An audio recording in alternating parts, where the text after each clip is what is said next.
white Freemasons who attempted to incorporate in New York. Quote, the proffered incorporation was rejected, end quote.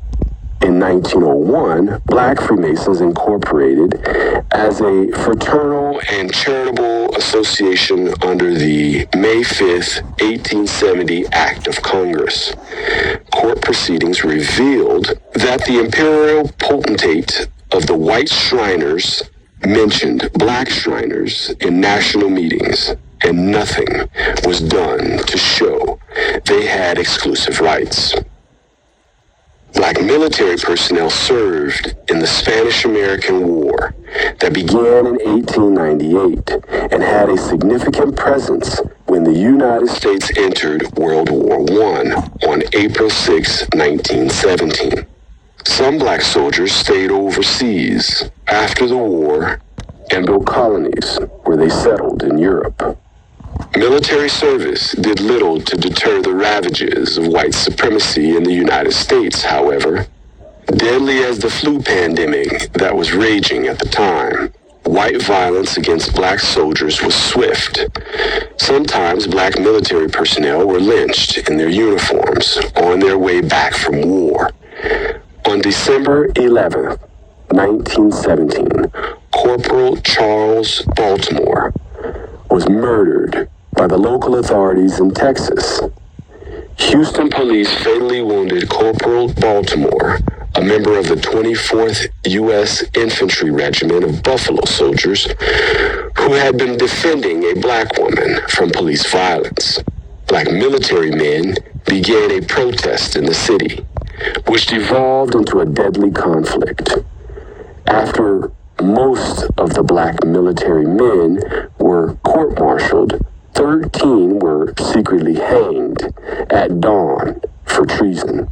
The 24th Infantry was then restricted from serving overseas. Military service was the major vehicle to transport Black colonizers into an Afro-Frontier space. Reported out of Huntingdon, Pennsylvania, on Tuesday, April 10, 1928. Quote, U.S. Negro colony growing in Paris. Paris, April. The American Negro colony in Paris is growing by leaps and bounds. The World War began it. Many of the Negroes came over to Ogie and Paris, liked them, and either decided to stay over or went back home and then returned.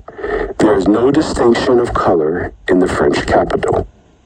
Life is pleasant and comparatively easy for them since jazz began its reign. The Negro colony is naturally up in Montmartre, where nearly all of the members work and earn their daily bread. They are musicians and dancers to a large extent, restaurant keepers, doormen, and bootblacks. There are some cooks, tailors, and a few students down near Boulevard St. Michael. Walking around the Place Pigalle at night, one meets entire Negro families.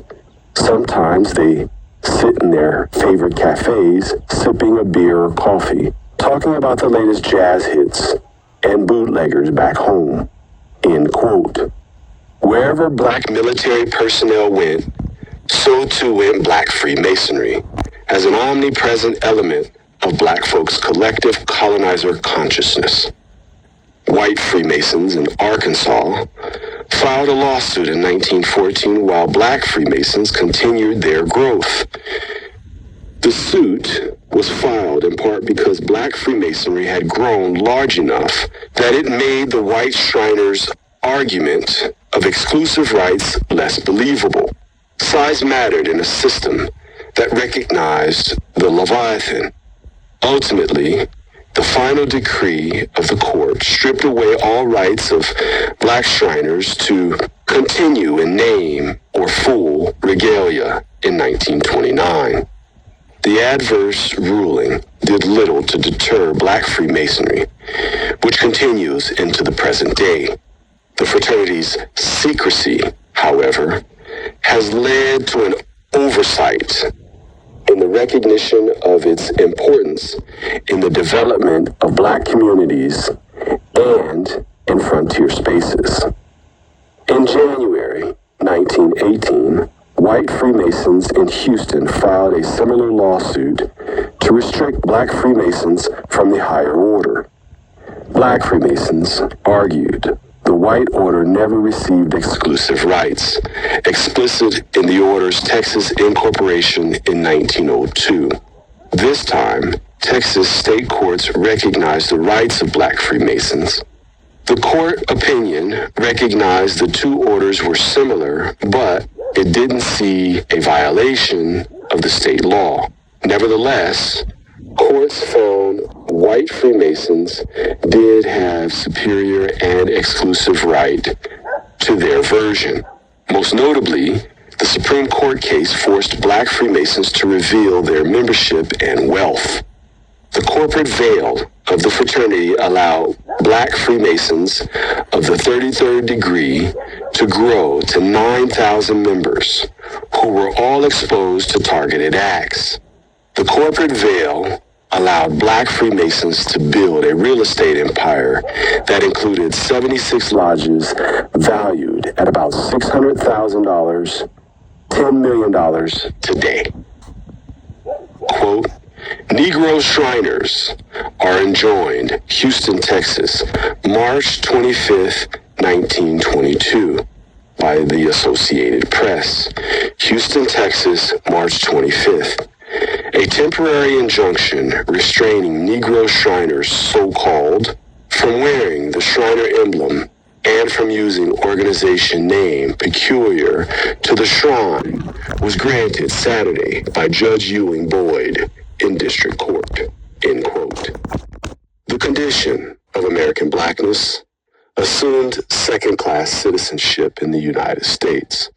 However, in the U.S.-Mexico borderlands, citizenship of any class was still citizenship.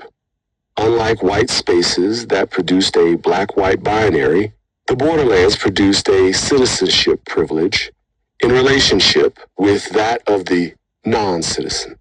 In frontier spaces of the Spanish-speaking borderlands, whiteness was not the singular source of hegemonic power. American Blackness grew increasingly powerful as the United States ranks exploded with Black people in service to their government. In coordination with colonization efforts, Black people had little doubt in their ability for self-governance. Black institutions nurtured Afro notions of God's promise. Contextualized by U.S. westward expansion, Ethiopianism had a new frontier space to inspire Afrotopia. Afrotopia and duality in Mexico's northern frontier. Carl Jacobi, in his book, The Strange Career of William Ellis, the Texas slave who became a Mexican millionaire, recognized the life of a wealthy Black man at the turn of the 20th century.